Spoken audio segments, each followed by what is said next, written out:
Good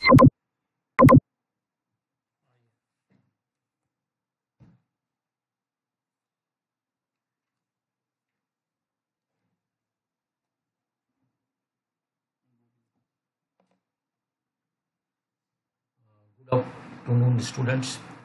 आज आपको हम समस्या जनित विधाओं के प्रबंधन के विषय में जो मृदा संघनन है, जिसको सॉइल कंपैक्शन कहते हैं, उसके प्रबंधन के बारे में बताएंगे। ये जो है बहुत ही इम्पोर्टेंट समस्या है। अभी जो है इंडिया में इतने इसकी प्रॉब्लम नहीं है, लेकिन एशिया में इसकी प्रॉब्लम है, तो इसके बारे में जानना ज़रूरी है। आज हम उसी के बारे में आपको बताएंगे। इसकी जो आउटलाइन है मैंने रख रखा है कि इसका उद्देश्य क्या है, इसका प्रस्तावना क्या है, संघनन मृदा की परिभाषा क्या होती है, संघनन मृदा के लक्षण क्या हैं, संघनन मृदा के कारक क्या हैं, संघनन मृदा एवं पौधों पर प्रभाव क्या है, सीखने का प्रतिफल और बोध संदर्भ।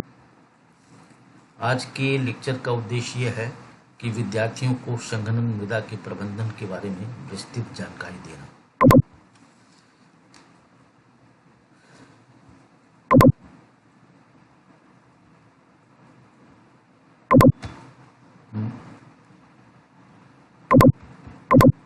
वर्तमान में कृषि मशीनीकरण के अत्यधिक उपयोग के कारण मृदा संघनन की समस्या बढ़ती जा रही है।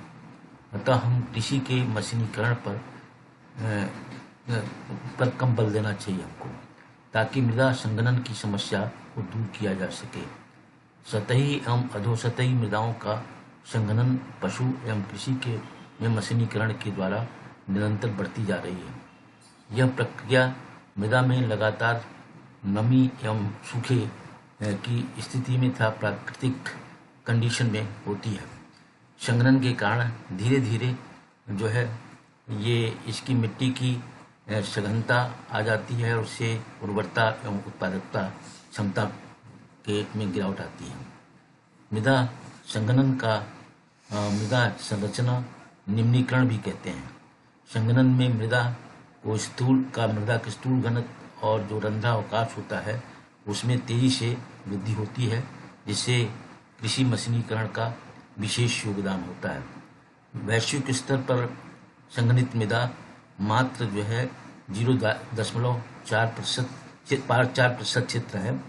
एशिया में लगभग 18 मिलियन हेक्टेयर मृदा जो है संघनित है।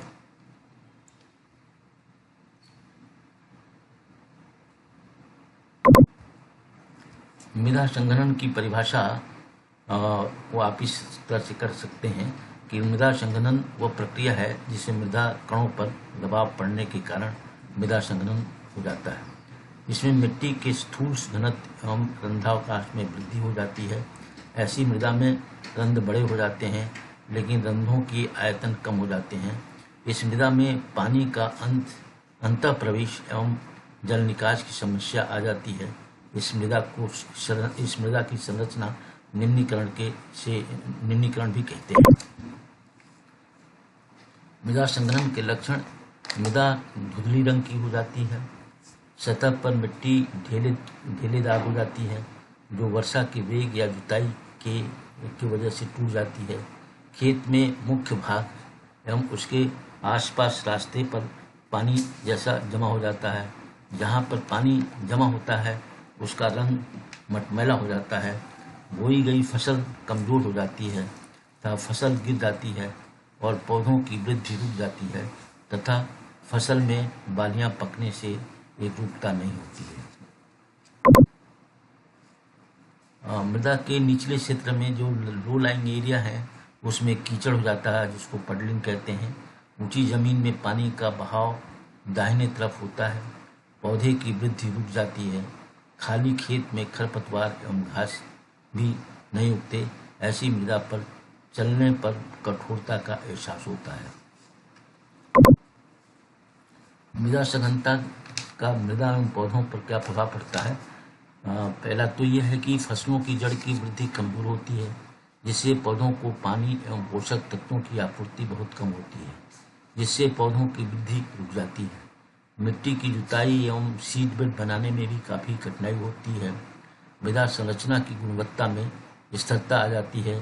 सूखे कमजोर ही ये पौधे कमजोर हो जाते हैं। वर्षा एवं सिंचाई के समय पानी का प्रवेश अधोसतह में नहीं हो पाता है। क्योंकि मृदा अत्यधिक सघन होती है तो उर्वरक उपयोग क्षमता भी बहुत कम होता है और कड़ी पड़त होने के कारण पोषक तत्वों की प्राप्यता में कठिनाई आती है। मृदा के ट्रैक्टर से जुताई में अधिक शक्ति की आवश्यकता पड़ती है। अधिक हार्स पावर के इस्तेमाल करने से अधिक ईंधन या डीजल भी खर्च होता है। कल्टीवेटर एवं रुपाई करने वाले यंत्र अधिक प्रभावशाली नहीं होते हैं। इसमें बुआई के बाद अंकुरण प्रतिशत बहुत ही कम हो जाती है। संघनन मृदा का प्रबंधन पहिया वाले यंत्रों पर नियंत्रण। इसमें जितने भी पहिए वाले मशीन है, जैसे पहिया वाले कृषि यंत्रों का कम उपयोग किया जाए। नम मिट्टी में भू परीक्षण क्रियाएं नहीं करें। कम वजन वाले ट्रैक्टर का खेती में उपयोग करें। बड़े यंत्रों का प्रयोग कदापि न करें। प्रक्षेप की तैयारी में हल्के भू परीक्षण यंत्रों का प्रयोग करें। मृदा नमी। यदि मृदा जल 3 से 6 इंच मिट्टी में नीचे है तो भू परीक्षण क्रियाएं करने के से मिट्टी की क्षमता में वृद्धि होती है। यदि खेत में नमी प्रक्षेत्र क्षमता या जिसको फील्ड कैपेसिटी कहते हैं आसपास हो तो कृषि यंत्रों के पहियों का भार कम रखें। ऐसे वाहनों में टायर का साइज बड़ा रखें जिससे मिट्टी की सघनता में वृद्धि होने पाए। भू परिष्करण। तीसरा जो बात है प्रबंधन में भू परिष्करण क्रियाएं कम करें। खेती की जुताई देशी हल या वेस्टर्न बुल हल से करें। हल्की भू परिष्करण क्रियाएं करने से मृदा की संरचना खराब नहीं होती है। अधिक भू परिष्करण क्रियाएं करने से मिट्टी में जीवांश पदार्थों की मात्रा कम हो जाती है, जिससे मिट्टी के कणों की आपस में एकत्रीकरण नहीं हो पाता है, एग्रीगेशन नहीं हो पाता है। भू परिष्करण क्रिया को कम करने के लिए फसलों के अवशेष मिट्टी की सतह पर अधिक मात्रा में रहते हैं एवं उसके विघटन से जीवांश मात्रा की वृद्धि होती है। भू परिष्करण क्रियाओं से सूक्ष्म जीवों की क्रियाशीलता कम हो जाती है। तीसरा जो मैनेजमेंट में सबसे बड़ी चीज़ है वो मृदा जीवांश या मृदा जो ऑर्गेनिक मैटर है उसकी जैविक पदार्थों की उपस्थिति में अच्छी मृदा का निर्माण होता है, जिससे मिट्टी की संरचना में सुधार एवं स्थूल घनत्व कम होता है। जीवांश पदार्थ मिट्टी के विभिन्न कणों को आपस में बांध कर रखते हैं और पुंज बनाते हैं, एग्रीगेट बनाते हैं। संघनित मृदा में गोबर की खाद, जैव उर्वरक एवं हरी खाद तथा फसल अवशेष प्रबंधन से मिट्टी की सघनता को कम किया जा सकता है। इसके साथ ये जो है बहुवर्षीय फसलें चक्र अपनाना चाहिए। मृदा संघनता में अल्फा बरसीम घास और घास वाली फसलों को उगाना चाहिए, क्योंकि इससे इसकी जड़ें गहरी होती हैं और मिट्टी की सघनता भी कम हो जाती है। गहरी जड़ों वाली फसलें मिट्टी को अधिक पोरस करती हैं। फसलों की कटाई जब खेत सूखा हो तभी करना चाहिए, जिससे सघनता का प्रभाव न पड़े। गहरी जड़ वाली फसलें मिट्टी से अधिक मात्रा में पानी सोखती हैं, जिससे मिट्टी का नम होने से बचाया जा सकता है। अब गहरी जुताई। जब संघनित मृदा में 6 से 8 इंच पानी अधो सतह पर हो तो हल्की जुताई देशी हल या मोल बुल हल से करनी चाहिए, ताकि पुंज का फैलाव न हो सके। यदि मृदा संघनन 8 से 10 इंच के नीचे हो तो रीपर का प्रयोग करना चाहिए। अधो सतह से जुताई करने से अच्छे परिणाम मिलते हैं।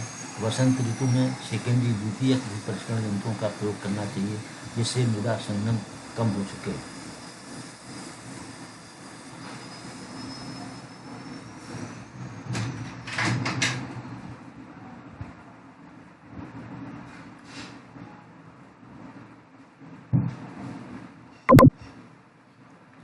अब उपसंहार में आपको बताएंगे, कंक्लूड करेंगे कि सबसे आवश्यक यह है कि मृदा की सघनता को कम करना चाहिए ताकि गहराई में पैन को बनाने से रोका जा सके।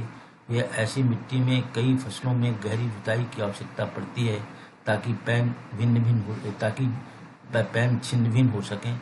मृदा सघनता की समस्या को उचित प्रबंधन से कम भूपरिष्करण क्रियाएं, जीवांश पदार्थों की मात्रा में वृद्धि, बहुवर्षीय फसला चक्र उगा करके तथा धारा घास की फसलों को उगाकर गहरी जुताई, वैकल्पिक रूप से मशीनों को घटा बढ़ा कर कृषि मशीनीकरण का कम उपयोग कर ऐसी मृदा को हम सुचारू रूप से खेती के योग्य बना सकते हैं। अंत में ये सीखने का प्रतिफल ये है कि अंत में विद्यार्थियों को मृदा सघनता के लक्षण, मृदा एवं फसलों पर प्रभाव, मृदा सघनता के कारण एवं उनके प्रबंधन की विस्तृत जानकारी प्राप्त कर मृदा संघनन का नियंत्रण कर ऐसी समस्याजनक मृदाओं में फसलें लेकर उत्पादन प्राप्त किया जा सकता है। इसमें जो है बहुत ही कम संदर्भ है और भारत में बहुत काम हुआ है, लेकिन एशिया में इसका थोड़ा बहुत काम हुआ है। ये जितने भी लिटरेचर हैं मैंने इस संदर्भ से लिया है।